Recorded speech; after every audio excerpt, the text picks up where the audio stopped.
Alors la négociation, c'était vendredi matin, mais c'était la deuxième réunion, puisqu'une réunion s'était déjà tenue début décembre sur le sujet. Réunion sur laquelle nous avions porté plusieurs revendications.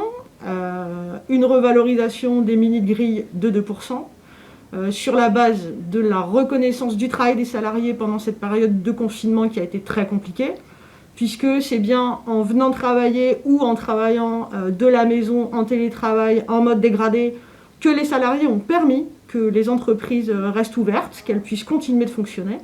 Donc ça, on voulait que ce soit un élément qui soit mis en valeur.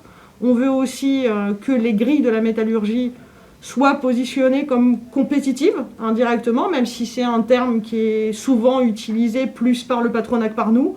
Mais on veut garantir l'attractivité de notre branche.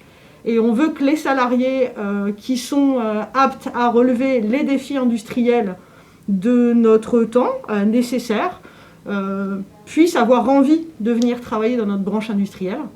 Donc c'était l'argumentaire de notre déclaration du mois de décembre.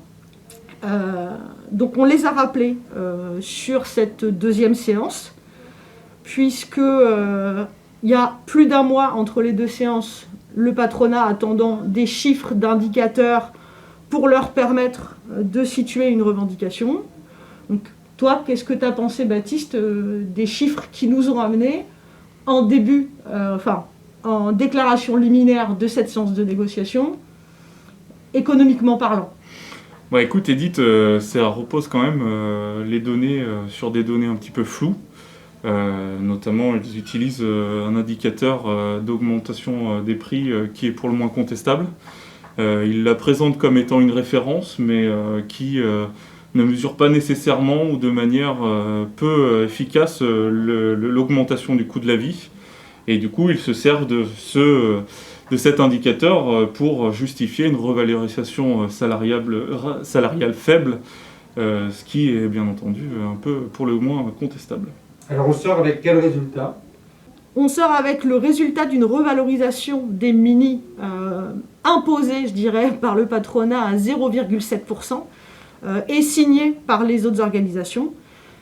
Chiffre qui nous semble, nous, complètement aberrant et indécent, puisque la revalorisation du SMIC est à 0,99%.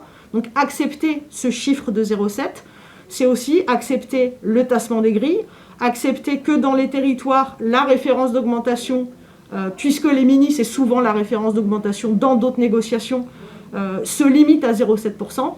Donc on est la CGT, on mettra ce chiffre et cette proposition du patronat en consultation dans notre organisation. Mais dans la délégation, nous avons vraiment estimé que ce chiffre était indécent pour les salariés.